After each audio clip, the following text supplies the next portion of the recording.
Hi மக்களே, எல்லாத்துக்கும் வணக்கம். எல்லாரையும் எப்படி இருக்கீங்க? இன்றைக்கி பார்க்க போகிற ரெசிபி எல்லாத்துக்குமே ரொம்ப ரொம்ப பிடிக்கும். நம்ம ரெஸ்டாரண்ட் போனால் டக்கு நம்ம ஆர்டர் பண்ணுறது இதாக தாங்க இருக்கும். இந்த ரெசிபி நான் சப்பாத்தி ஃப்ரைட் ரைஸ்க்கு ரொம்பவே சூப்பராக இருக்கும். கோபி மஞ்சூரியன் என்னோடய ஸ்டைலில் எப்படி பண்ணலான்னு பார்க்கலாமா? இப்போ கோபி மஞ்சூரியனுக்கு ஒரு பேட்டர் ரெடி பண்ணோம். நம்ம ஒரு மிக்சிங் பவுல் எடுத்துக்கலாம். இப்போ 3 ஸ்பூன் கார்ன்ஃப்ளவர் மாவு போட்டுக்கலாம். 2 ஸ்பூன் மைதா மாவு போட்டுக்கோங்க. 1 ஸ்பூன் அரிசி மாவு போட்டுக்கிறேன். இதில் 1/2 ஸ்பூன் பெப்பரை போட்டுக்கலாம். தேவையான அளவு கொஞ்சமாக சால்ட்டு போட்டுக்கோங்க.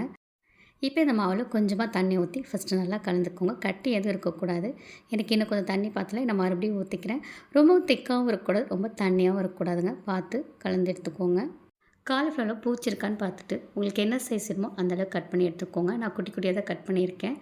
நான் சுடுதண்ணியில் போட்டு எடுக்க போகிறது இல்லைங்க. பச்சை தண்ணியில் 2 டைம் கழுவி எடுத்துகிட்டு அதுக்கப்புறம் உப்பு போட்டு கழுவி எடுக்க போகிறேன். இப்போ கட் பண்ணி வச்சுருக்க காலிஃப்ளவர் எடுத்து மாவில் போட்டு நல்லா பரட்டி 10 நிமிஷம் அப்படியே விட்டுருங்க, ஊறிட்டு இருக்கட்டும். இப்போ ஒரு 5 காஷ்மீர் மிளகா எடுத்திருக்கேன். ஒரு பவுலில் போட்டு கொஞ்சமாக தண்ணி ஊற்றி ஒரு 10 நிமிஷம் ஊற வச்சு எடுத்துக்கோங்க. இப்போ நல்ல மிளகா ஊறிடுச்சு. ஒரு மிக்ஸி ஜாரில் போட்டு இது விதையே தெரியாத அளவுக்கு நைஸாக அரைச்சி எடுத்துக்கோங்க. எந்த அளவுக்கு நைஸாக அரைச்சி எடுக்கிறீங்களோ அந்தளவுக்கு டேஸ்ட்டாக இருக்குங்க. நீங்கள் காஷ்மீர் மிளகா இல்லை நார்மல் மிளகா கூட ஊற வச்சு இந்த மாதிரி அரைச்சி எடுத்துக்கலாம். இப்போ ஒரு கடாயை ஒன்று வச்சுக்கலாம். காலிஃப்ளவர் பொரிச்சு எடுக்க போகிறோம். அதுக்கு தேவையான அளவு எண்ணெய் ஊற்றிக்கலாம். எண்ணெய் நல்லா ஹீட் ஆகணுங்க. நல்லா ஹீட் ஆனால் தான் நம்ம காலிஃப்ளவர் போடும்போது நல்லா மொறு மொறுன்னு வரும். இப்போ எல்லா காலிஃப்ளவரும் பொரிச்சு எடுத்துக்கோங்க. நல்ல ஒரு கோல்டன் கலர் வரும். அந்தளவுக்கு வந்தாலும் நம்ம எண்ணெயிலேருந்து எடுத்துடலாம். இப்போ ஒன்றோட ஒன்று காலிஃப்ளவர் ஒட்டி இருக்கும். அதை ஒன்றா பிச்சு போட்டு எடுத்து வச்சுக்கோங்க. பாருங்கள் எவ்வளோ மொறு மொறுன்னு இருக்குது. இப்போ ஒரு கடாயை ஒன்று வச்சுக்கோங்க. 2 ஸ்பூன் எண்ணெய் ஊற்றிக்கலாம். நான் காலிஃப்ளவர் பொரிச்ச எண்ணெய் தான் ஊற்றிருக்கேன். ஒரு 10 பல் பூண்டு எடுத்துருக்கேன். அதை குட்டி குட்டியாக கட் பண்ணிக்கோங்க. இந்த பூண்டை போட்டு நல்லா வதக்கலாம்.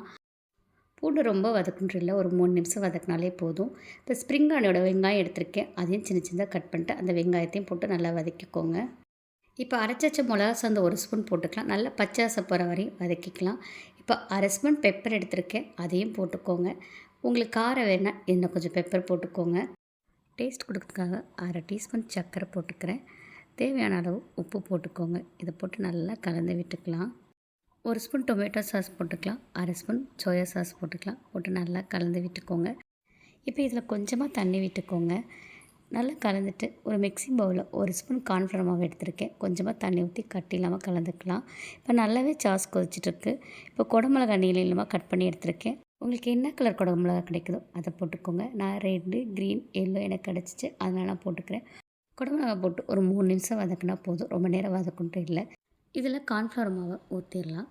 இப்போ நல்லாவே திக்காகிடுச்சு. இப்போ பொரிச்சு வச்ச காலிஃப்ளவர் எடுத்து இதில் போட்டு நல்லா கலந்து விட்டுக்கோங்க. நல்லா தாராளமாக ஸ்ப்ரிங் ஆனியன் போட்டுக்கலாம். நல்லா டேஸ்டியாக கோபி மஞ்சூரியன் ரெடி. நான் இன்றைக்கி நானோட தான் சாப்பிட்டேன். இதோட டேஸ்ட் அப்படி இருந்துச்சுங்க. இந்த வீடியோ பிடிச்சிருந்தா மறக்காமல் பாப்பீஸ் கிச்சனுக்கு லைக் பண்ணுங்கள், ஷேர் பண்ணுங்கள், கமெண்ட் பண்ணுங்கள். அப்புறம் மறக்காமல் சப்ஸ்கிரைப் பண்ணுங்கள். பாய் பாய். தேங்க்யூ.